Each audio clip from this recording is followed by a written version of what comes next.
Hola, bienvenidos al repaso de la lección de esta semana. Estamos en la lección número 6 y se titula Jugar a ser Dios.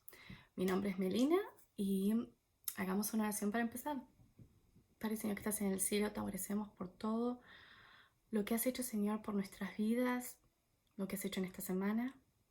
Gracias porque nos das la oportunidad de seguir estudiando tu palabra y aprender más de ti y de poder hacer esos cambios que necesitamos hacer. Perdónanos, ayúdanos a limpiarnos limpios delante de ti y al estudiar tu palabra. Gracias por todo, Señor, en el nombre de Jesús. Amén. Bueno, jugar a ser Dios. Vemos que en esta semana la lección va a tocar bastantes capítulos de Isaías, como el 13, el 14, el 15, después creo que del 23 al 27. Son muchos capítulos, no vamos a ir sobre todos. Ojalá los estés estudiando con tu lección. Pero vamos a prestar atención a algunas cositas que podemos aplicar hoy en día. ¿Qué estábamos viendo con Isaías en las lecciones anteriores? Estábamos viendo que el pueblo de Israel tenía varios conflictos, Judá, bueno, de hecho ya estaban separados,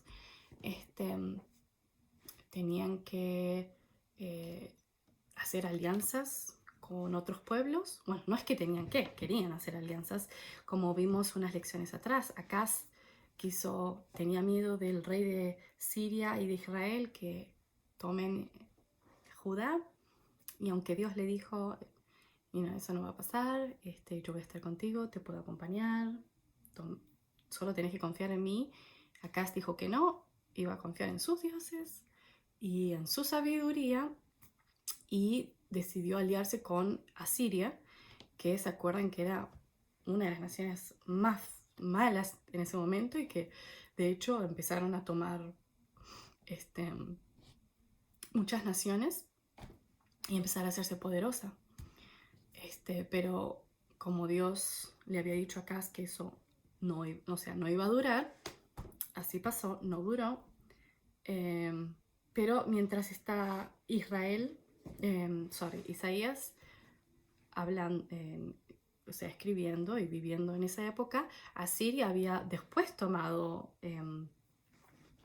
a Judá cautiva, y, todo lo contrario a lo que Acaz quiso.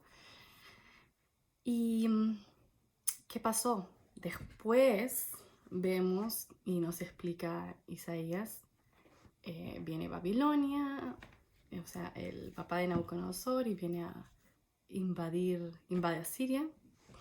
Así que toma Siria, toma a los judíos, luego a los israelitas, y después vienen otras naciones, etc. Pero lo que vemos entonces en el capítulo 13 y 14 de Isaías, Dios está hablando como profecías y está hablando de lo que le va a pasar a Babilonia. Pero como que eso es un poquito adelantado a lo que está pasando en la época de Isaías. En la época de Isaías todavía están con el asunto de Asiria. Entonces, que Dios está hablando de una nación que todavía no se hizo poderosa, y estar diciendo que iba a tomar cautiverio a los judíos y que iba a ser una gran nación y todo eso, para ellos era como algo. ¿Qué estás diciendo? Como que te dormiste del lado incorrecto, algo no está funcionando, porque todo lo que estamos viendo ahora es que Asiria va a ser el gran king. Quizás Siria se pelea con Asiria, pero Babilonia no estaba en el plan. Pero nosotros obviamente vivimos después y sabemos qué es lo que pasó, y sí fue pasando como Dios iba diciendo las cosas. Y entonces en el capítulo 13 y 14 habla de todo lo que le va a pasar a Babilonia. Y en el medio de todo eso, Dios también como que da un simbolismo de Lucifer y lo compara con Babilonia. Y después sigue hablando en los capítulos siguientes de lo que le va a pasar a, ¿cómo se llama? A Siria, de lo que le va a pasar a los filisteos y todos los pueblos que estaban atacando a Israel y Judá. Y después de lo que iba a pasar a Judá también y a Israel. Y lo que va a pasar en el fin del mundo, bueno, sigue. Pero a lo que quiero llamar la atención es que, o sea, y también lo que quería decir Dios en ese momento y que lo dijo de antemano, fue para ir mostrando, o sea, no para causar miedos y decir, mira, tantas cosas malas le van a pasar a todos estos pueblos y también nos van a pasar a nosotros, sino que Dios estaba mostrando todo eso para mostrar que Él está en control y para mostrarlo en el tiempo pasado, para mostrarlo en el tiempo presente y para mostrarlo en el tiempo futuro. A medida que iban pasando estas cosas, uno podría seguir diciendo, "Oh, mira, están pasando. Como Dios lo dijo, Dios está en control, va a estar todo bien".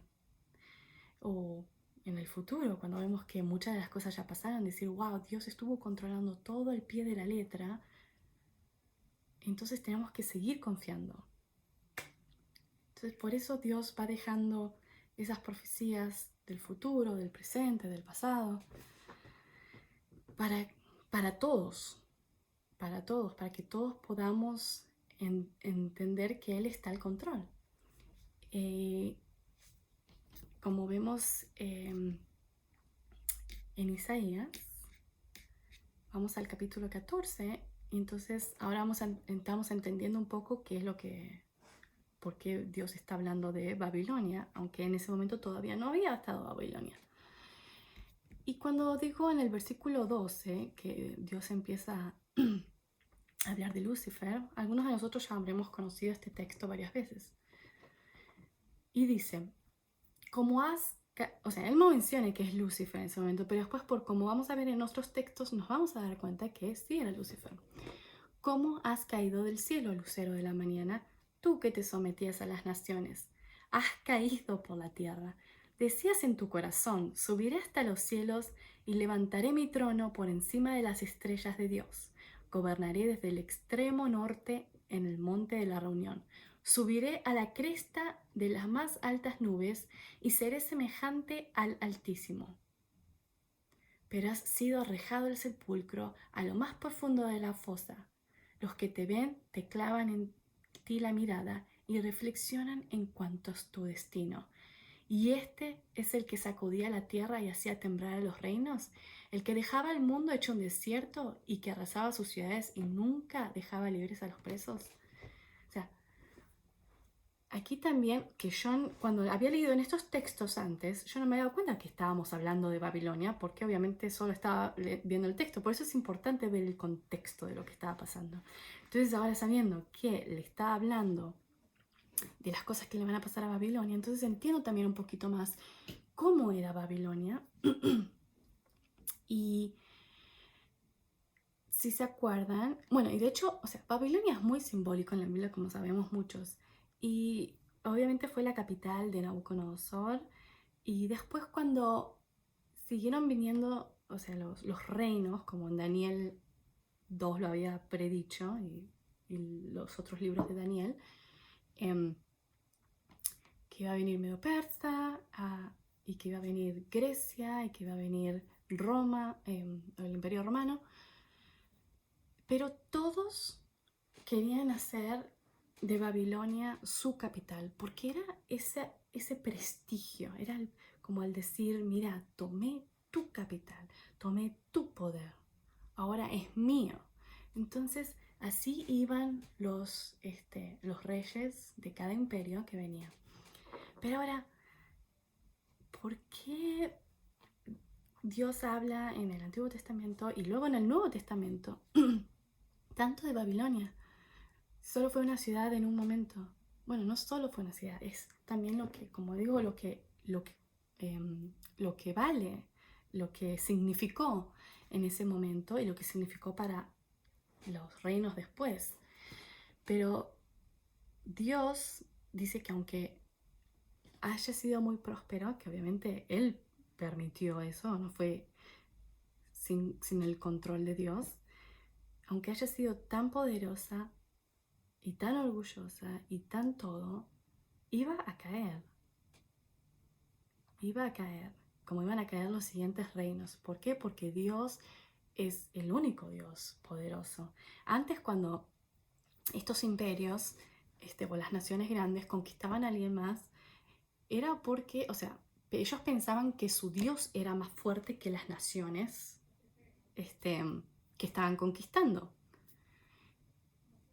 Pero obviamente no eran los dioses, era, o sea, Dios que estaba permitiendo que esas cosas pasaran en la línea del tiempo.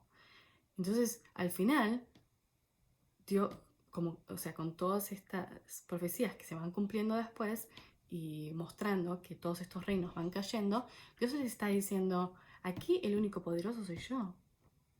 Y te di la oportunidad de tomar poder y quizás de hacer bien las cosas y no las hiciste y se las fui sacando así como Israel, como Judá. Yo soy el Dios, tu Dios o tus dioses no son nada, no son nada.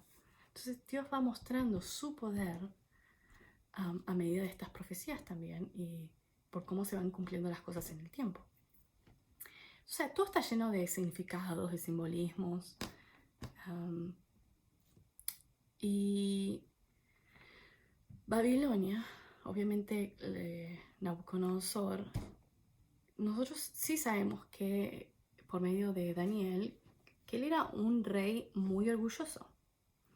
Y cuando tuvo su sueño, y a él le molestó mucho porque no lo entendía, y cuando escuchó el significado, no le gustó mucho que, bueno, no le gustó un par de cosas. Primero le gustó que él era la cabeza y que era de oro, y le gustó que iba a ser un reino muy importante. Pero lo que no le gustó es que iba a caer en algún momento y de que Dios era el que estaba manejando todo.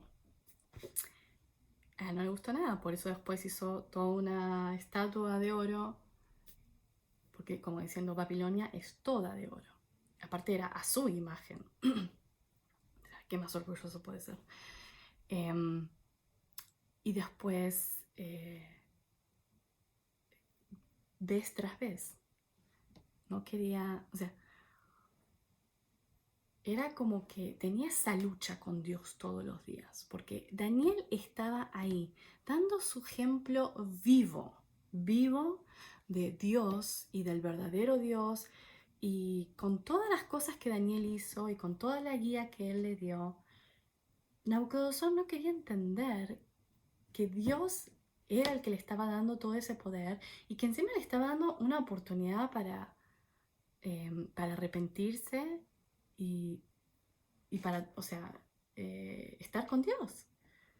Y cada día tenía esta lucha.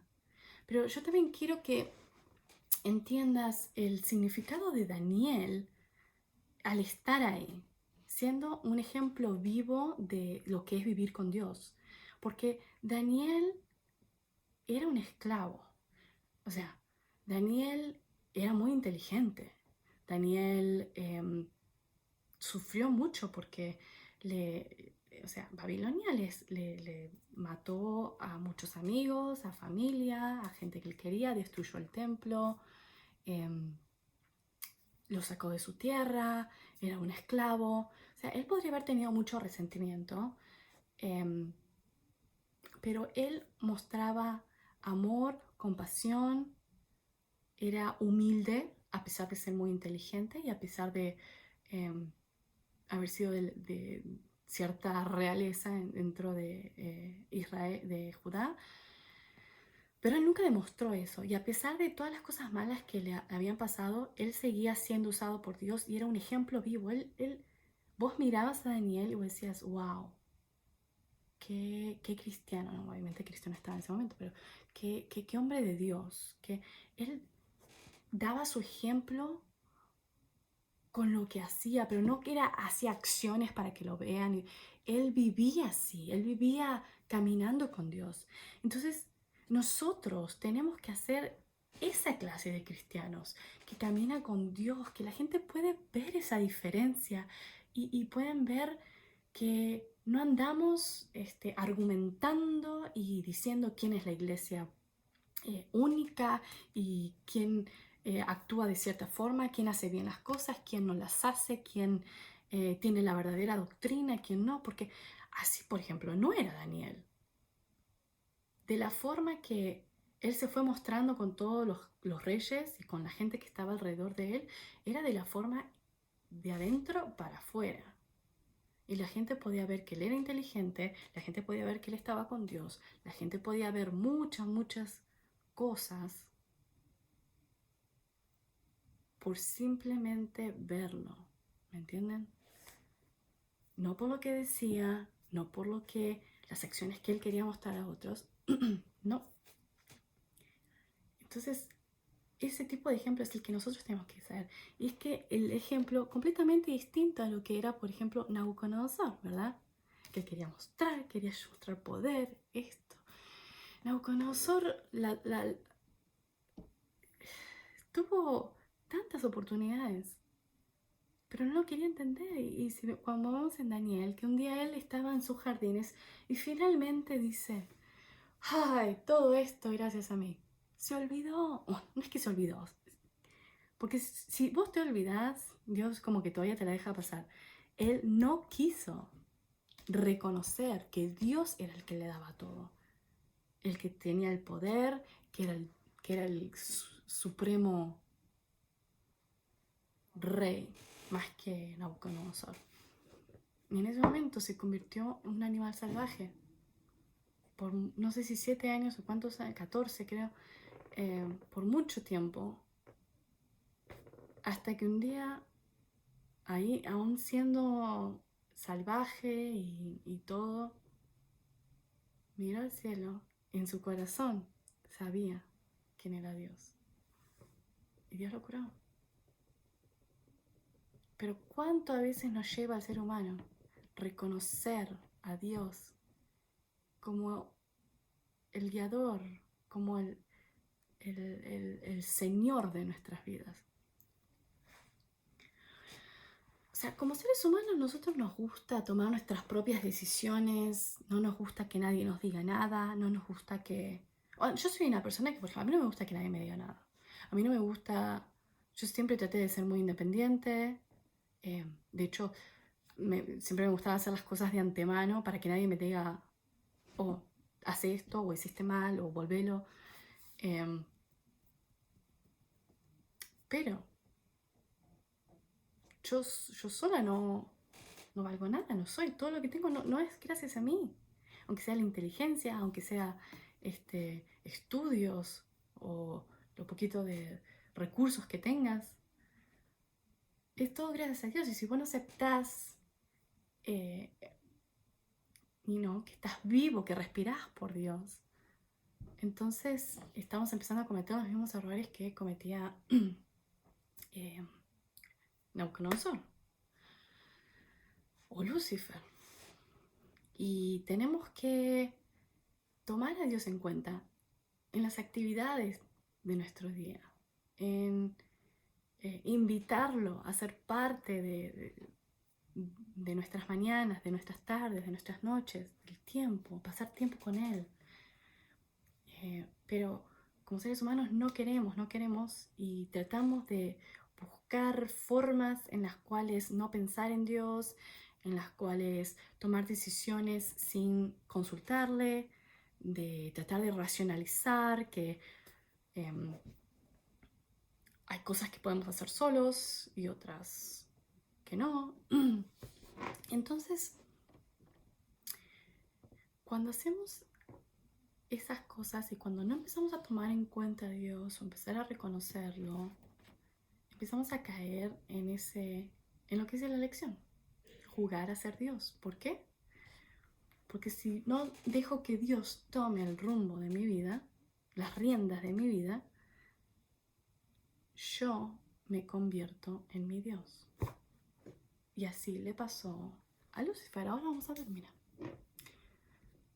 En Ezequiel 28:2 dice: Hijo de hombre, adviértele al rey de Tiro que así dice el Señor omnipotente. Pero va a estar hablando de Lucifer. En la intimidad de tu arrogancia dijiste, yo soy un dios. Me encuentro en alta mar sentado en un trono de dioses. Pero tú no eres Dios. Aunque te creas que lo eres, tú eres un simple mortal. Era el rey de Tiro, pero también le hablaba a Lucifer. ¿Y qué es lo que va a pasar con Lucifer al final del día? Bueno, dice Apocalipsis 20:10, el diablo que los había engañado será arrojado al lago de fuego y de azufre, donde también habrán sido arrojados la bestia y el falso profeta, y allí serán atormentados. Ese va a ser el final de Lucifer. Por no arrepentirse, por creerse Dios. ¿Cuál fue su pecado? Él tanto quiso ser Dios. Él pensaba que por ser un ángel perfecto, él pensaba que por ser, quizás pensar diferente a los demás ángeles, que él se podía ganar ese lugar, que él podía ganar el lugar de Dios. Y se llenó de orgullo en su corazón, porque no quiso reconocer quién era Dios y no quiso reconocer que era una criatura creada. No quiso seguir los planes de Dios. Y Dios dijo, ok, pero al final de cuentas no sé dónde no sé dónde querés llegar o vas a llegar, porque va a tener que haber un final a todo esto en un momento. Y no fue enseguida. Dios te dio muchas oportunidades y dejó que fluyera todo, porque Dios no es un Dios tirano como a veces pensamos. Y no arrancó todo de una y nos quizás dejó pensando, pero ¿qué hubiera pasado si?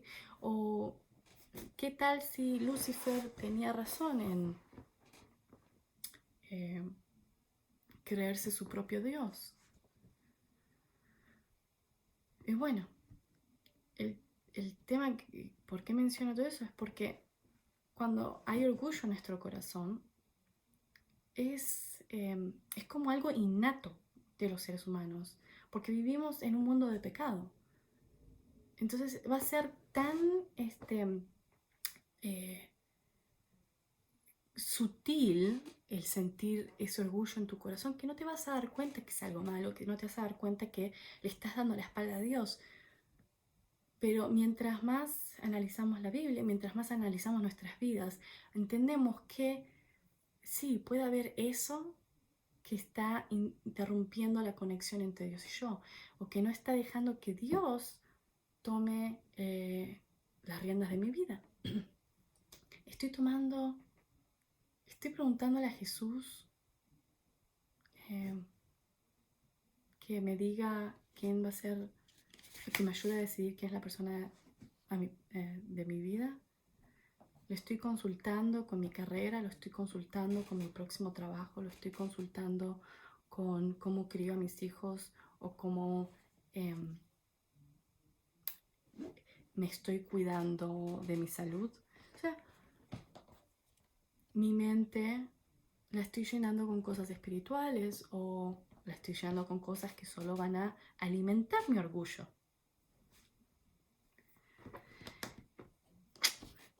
Podemos seguir hablando de Babilonia, pero no podemos. Yo decía Babilón, perdón, Babilonia. Vamos a ahora ver todo lo contrario a Lucifer, todo lo contrario a Babilonia, todo lo contrario a lo que es el orgullo y ver cómo tenemos que llevar nuestras vidas a cabo. Entonces vamos a Mateo 11:29 y vamos a comparar la vida de Jesús con todo lo antes que leímos de Lucifer y de Babilonia y de lo que no tenemos que hacer. Y dice, carguen con mi yugo y aprendan de mí, pues yo soy apacible y humilde de corazón y encontrarán descanso para su alma. Este Jesús, acá nos está diciendo que no solo que Él es así, sino que nosotros también hagamos como Él hizo. que aprendamos de Él, que, que seamos mansos, que seamos humildes, no de palabras para afuera, dice de corazón, y que encontremos descanso en Jesús. Este Jesús no es el tirano que pensamos a veces.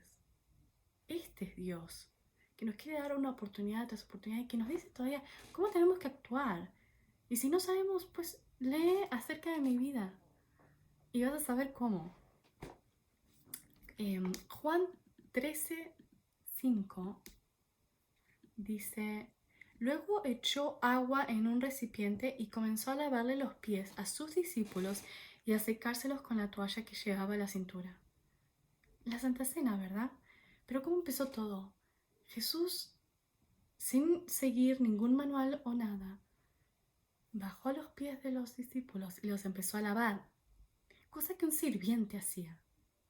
Pero él por amor, por humildad y para mostrar un ejemplo, él lo hizo, pero porque así era Jesús y porque así quiere que nosotros seamos. Y yo digo, gracias Dios, gracias por ser vos nuestro Dios, por ser vos que nos salvaste y nos seguís salvando, nos creaste, nos salvaste en la cruz, nos seguís salvando todos los días de todos los errores que cometemos y todos los nos que te decimos contra ti. Gracias, porque si Jesús, que tiene la misma forma de ser que Dios, Padre, que el Espíritu Santo, si Él fuera como Lucifer, o como Nabucodonosor, o como un ser humano, nuestras vidas serían tan diferentes, tan diferentes. Pero gracias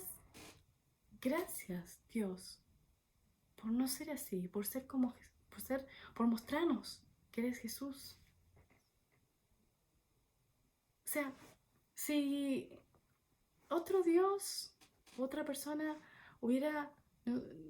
nunca nos hubiera salvado. Nos hubieran destruido y hubieran comenzado de nuevo. Así somos los seres humanos. Rompemos algo, no nos gustó algo, un proyecto no fue bien. Empezamos de cero, más fácil, ¿verdad? Pero así no fue Dios, así no fue Dios.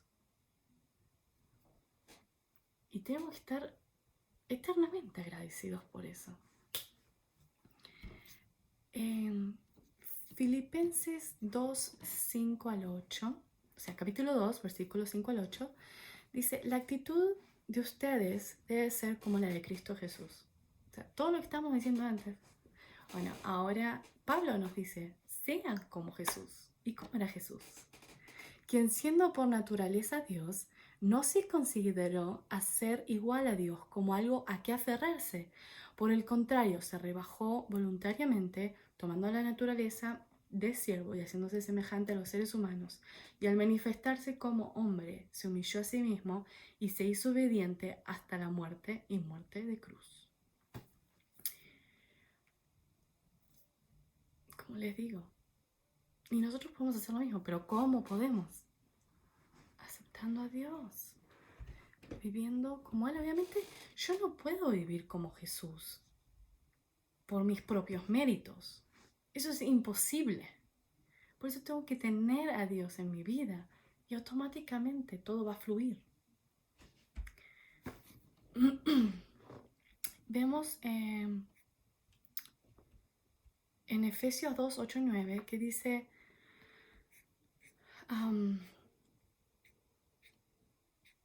que hemos sido salvados por gracia, y gracia por medio de la fe. O sea, la gracia. ¿Quién nos da esa gracia? Dios nos da esa gracia. ¿Quién nos da esa fe? Dios nos da esa fe. Hay que pedirle fe para que nos dé la gracia. Así de simple es la religión, así de simple es tu relación con Dios. Gracia, por gracia y por fe. Y así vamos a actuar una vez que tengamos esa gracia. Los quiero dejar con dos textos finales.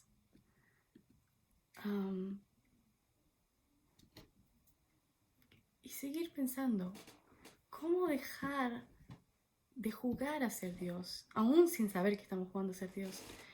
Y cómo empezar a dejar que Dios entre en nosotros.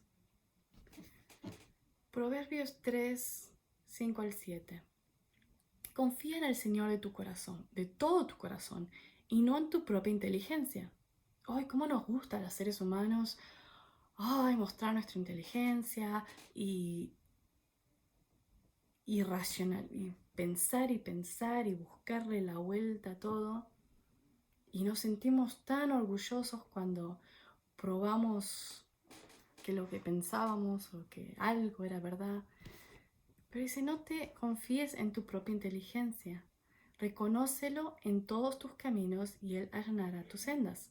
No seas sabio en tu propia opinión, más bien teme al Señor y huye del mal. Simple. Confía en el Señor. Es lo único que tenemos que hacer, confiar. Reconocerlo. Porque Él va a entrar en tu vida y va a hacer lo que tenga que hacer en tu vida. Ahora, para confiar en Dios, eso sí es algo que me nace de mí, que tiene que nacer de mí. Yo tengo que permitirle a Dios entrar en mi vida para que Él haga todo lo siguiente, para que Él me dé su gracia, para que Él me dé su fe, para que Él me dé todo. Salvación, me saque el orgullo, me saque mis pecados. Pero tenemos que dar ese simple paso de confiar en Dios. De dejar de decirle, ¿sabes qué? Soy orgulloso, me gusta hacer las cosas por mi cuenta, me gusta usar mi propia inteligencia, hacer mis propios caminos, tomar mis decisiones. Pero todo tiene un basta. Porque tus decisiones, acuérdate que a lo único que te van a llevar es a un camino de muerte, camino de mal. Y Dios dice, no te preocupes, no te preocupes. Para eso estoy. Para sacarte de donde te tenga que sacar. Y dice Jesús en Romanos, no Jesús, pero Pablo, en Romanos 10:9, que si confiesas con tu boca que Jesús es el Señor y crees en tu corazón que Dios lo levantó de entre los muertos, serás salvo. A veces queremos hacer la salvación tan complicada y meter tantas doctrinas y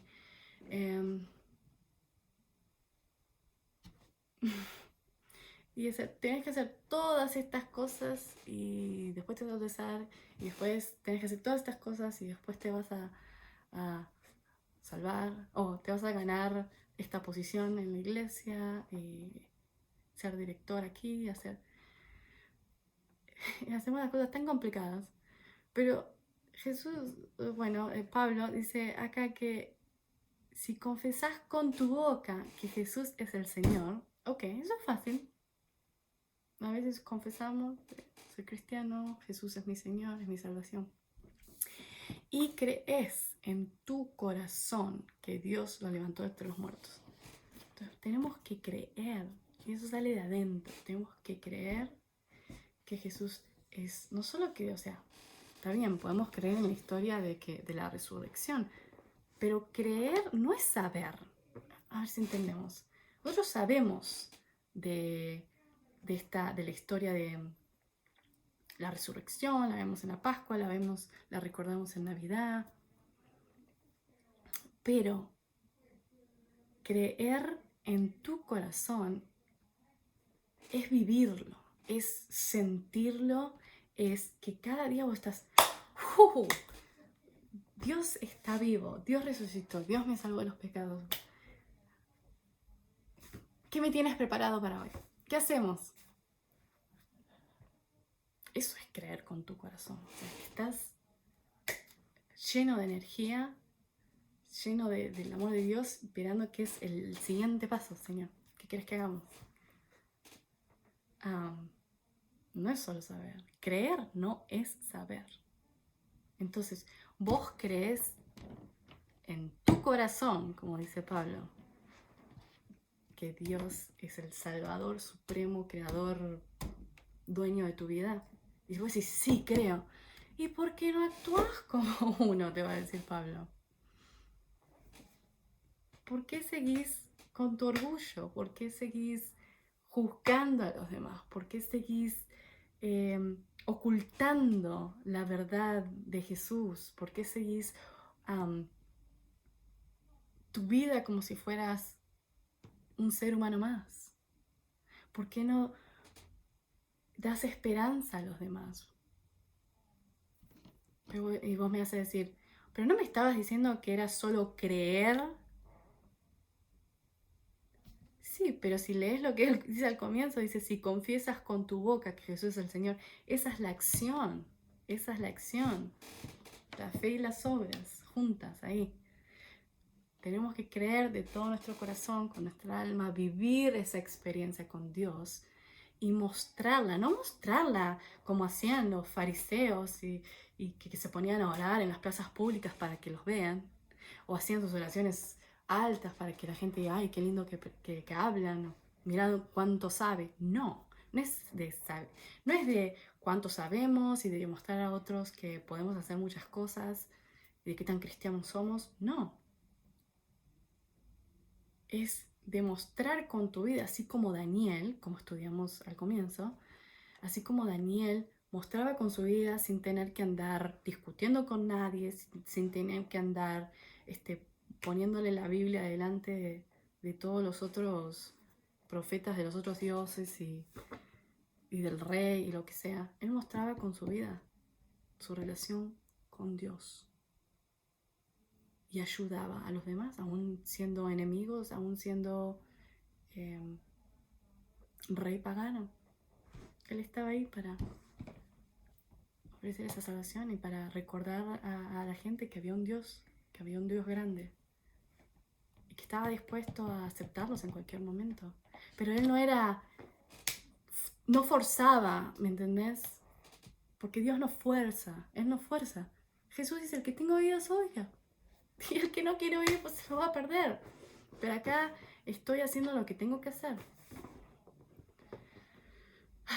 Hay que estudiar más no solo estudiar la Biblia, entonces hay que estudiar más de la historia de Jesús, cómo Él era, cómo Él actuaba y cómo todos los hombres de Dios también eran y actuaban.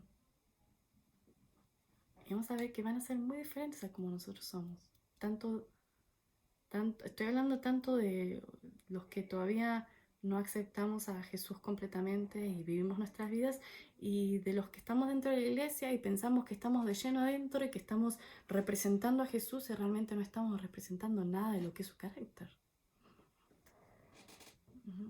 Entonces, oremos, tengamos esa plática con Dios sincera y que nos haga abrir nuestros ojos, nuestros oídos, nuestros sentidos, que podamos ver qué es lo que está interrumpiendo en nuestro corazón, en nuestras mentes, en nuestras bocas,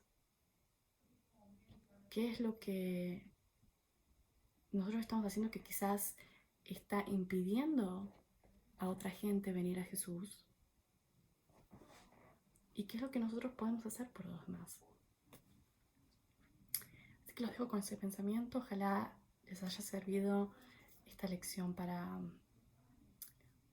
no sé, para algo que hayan tenido, algún problema que hayan tenido esta semana, o que puedan usarlo para estas semanas que vienen. Y bendiciones, voy a estar orando por ustedes y por favor oren por mí. Nos vemos la próxima semana.